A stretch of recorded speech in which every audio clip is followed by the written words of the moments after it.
5 mistakes. That's all it takes to put 10 years on a face. And I'd bet money you made 2 of them before you finished your coffee this morning. Mistake number 4 is the one your daughter's favorite influencer taught you, and it's aging you faster than the sun. Mistake number 2 is the reason your concealer sits in every crease by lunch, no matter how expensive it was. And mistake number 1 is so common, I've fixed it on Oscar winners in a trailer 20 minutes before call time. But we're doing the good news first. 10 products ranked that Hollywood makeup artists actually reach for on mature skin. And the one sitting at number 1 changes color the second it touches your face. We're counting down though, so you'll have to sit through 9 other things I love before we get to it. Number 10, a hydrating setting spray. And I want you to think of it as the opposite of everything a setting powder does. A fine mist over finished makeup melts all the edges together, takes away that dusty, sitting on top look, and gives the whole face a soft, dewy finish that reads as younger from across a room. On set, it's the last thing that touches a face before the actress walks out of my trailer. Hold the bottle at arm's length, close your eyes, 2 passes, done. If your makeup has ever looked better at hour 6 than it did at hour 1, somebody misted you, darling. That's the trick. Number 9, an eyelash curler and a tubing mascara. Lashes thin and go stick straight after 50, the same way brows do, and straight lashes cast a little shadow that makes the whole eye look tired. 10 seconds with a curler at the base of the lash opens the eye up more than any eyeshadow ever will. Then a tubing mascara. And this word matters. A tubing formula wraps each lash in tiny water-resistant tubes instead of painting it. So nothing smudges into the fine lines under your eye by afternoon, and it comes off at night with warm water and 0 tugging on delicate skin. Regular mascara migrates. Tubing mascara stays exactly where I put it. Number 8, a damp cosmetic sponge. And I mean genuinely damp, wrung out like a washcloth over the bathroom sink. Nearly every woman I know over 50 owns one and uses it wrong. She drags it across her cheek like she's wiping down a counter, and that dragging is what pulls foundation into the lines around the mouth and leaves streaky patches along the jaw. The professional motion is a press and a roll. You press product into the skin instead of sweeping it over the top. It takes about 90 seconds longer than what you're doing now, and the payoff is a base that looks like it's glowing from underneath the skin instead of sitting on it like a layer of paint. Number 7, a lip liner in the exact shade of your own bare lips. Not darker, not browner, yours. After 50, the border of the lip softens and blurs, and lipstick starts bleeding into those little vertical lines above the mouth. Feathering, we call it, and it will age a face faster than gray hair ever could. So before any color goes on, I trace the natural lip line with a creamy nude liner, then fill the whole lip in lightly so there's a base for the lipstick to hold on to. The color stays inside the lines all day, and the lip looks fuller without a drop of filler. A $4 pencil doing the work of a cosmetic procedure. You're welcome. Number 6, 3 drops of a lightweight face oil warmed between the palms and pressed in before anything else touches you. Mature skin gets thirsty in a way that 30-year-old skin simply does not, and thirsty skin is grabby skin. It grabs foundation in patches, clings to the dry spots around the nose, and then you're standing at your bathroom mirror wondering why the same product looked flawless at the store. In my kit, there's a little amber bottle of oil. And after I press it in, I wait 2 full minutes while I do brows or find a lip. That wait is the part everybody skips, and it's the entire difference between a base that melts in and one that pills up the moment you touch it. Number 5, a cream blush in a warm rose or a soft berry in a pot or a stick, never a powder. Powder blush sits in the texture on mature skin, catches on every fine line across the cheekbone, and goes chalky by lunch. A cream sinks in and gives you that flushed, just back from a walk color that reads as youth on camera. Now, placement, because this is where I lose people. Everything on a face migrates south as we age. So the blush that lived on the apple of your cheek at 30 needs to move up and back along the top of the cheekbone toward the temple. I place it high and blend toward the hairline, and that single change lifts the whole face without a needle in sight. Number 4, a cream bronzer stick used as a warmer, not a contour, and hear the difference because it matters. That hard brown stripe carved under the cheekbone makes mature skin look hollow and drawn, especially in daylight. What I do instead is take a warm cream bronzer wherever the sun would naturally hit you, across the top of the forehead, over the temples, along the cheekbones, down the bridge of the nose. It puts blood and warmth back into a face that's gone flat and washed out. On a client in her 50s, I do this before blush, and the two together are what make people ask if she's just come back from a vacation. Cream over cream stays put. Powder over cream separates every single time. Number 3, a brow pencil in soft taupe, one shade lighter than you think you need. Brows thin after 50. It's hormonal, it's decades of enthusiastic tweezing, and it is quietly the most aging thing on a face. But the usual fix makes everything worse.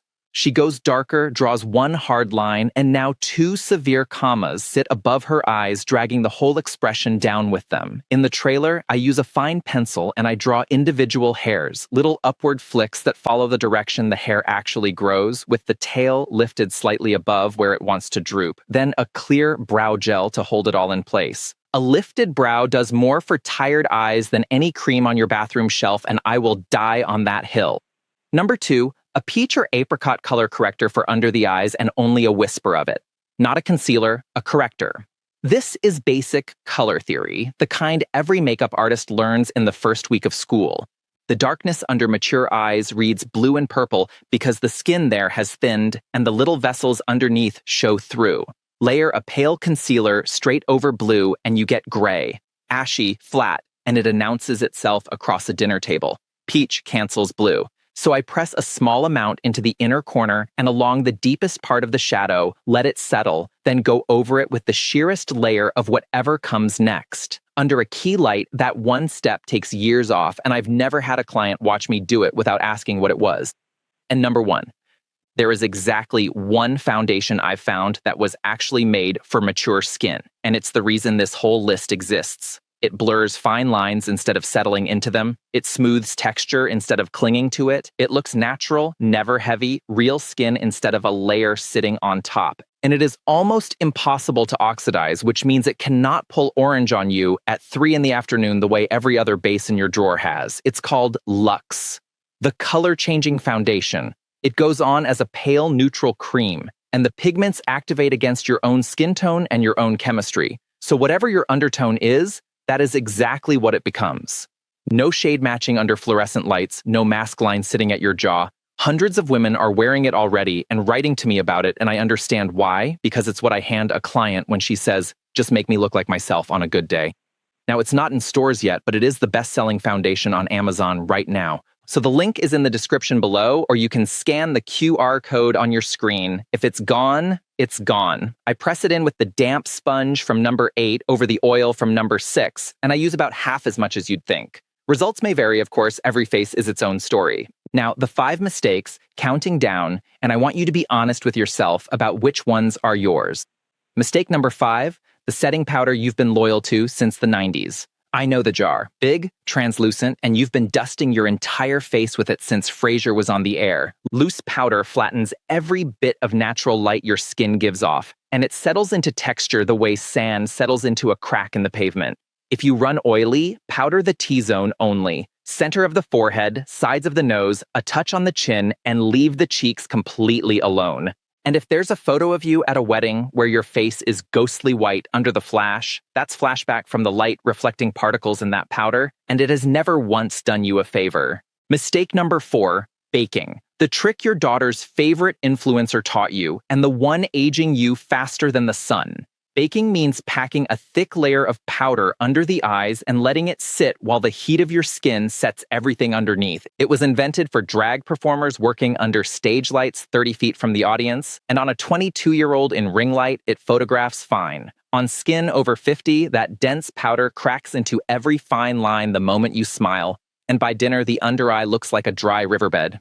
A whisper of pressed powder patted on with a small brush, if anything at all. Mature skin wants moisture locked in, never baked out. Mistake number 3, putting foundation on unprepped, thirsty skin and then blaming the foundation.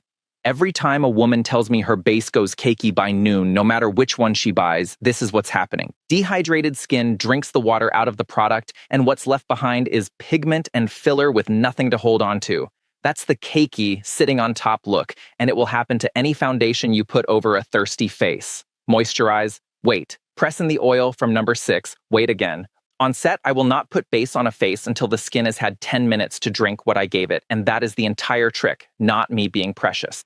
Mistake number 2, too much concealer in a shade far too light, which is exactly why yours is sitting in every crease by lunch. You see darkness, you want it gone, so you keep layering, and then that bright, pale triangle everyone was drawing a few years ago goes on top. On a face over 50, heavy concealer does the opposite of everything you want. It settles into crepey skin, creases inside an hour, and walks every eye in the room straight to the thing you were trying to hide. So, less. The peach corrector from number 2 on my list goes first, then the smallest amount of concealer, one shade lighter than your base at the absolute most, patted in with a warm ring finger, and nothing else. Half of what you're using now will look like twice the result. And mistake number 1. The one I fixed on Oscar winners in a trailer 20 minutes before call time.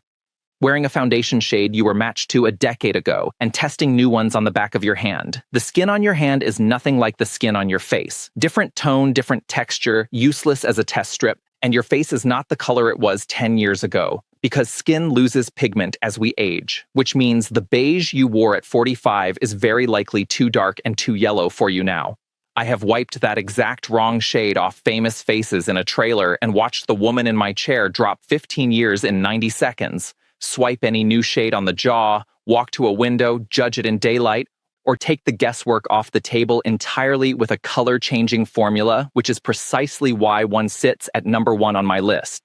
30 years in this business, and nobody who has ever sat in my chair needed more makeup. They needed better prep, a lighter hand, and a base built for the skin they have now instead of the skin they had in 1998. Start with the foundation, because it lives underneath everything else.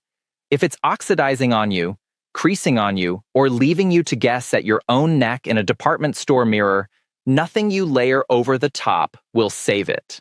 Luxe is linked in the description below, or scan the QR code on your screen right now if that's easier. And remember, if it's gone, it's gone. Then move your blush up, trace your lip line, and keep powder off your cheeks for 1 week. Take a photo in daylight and really look at it. I think you'll see it. I'll see you in the next one.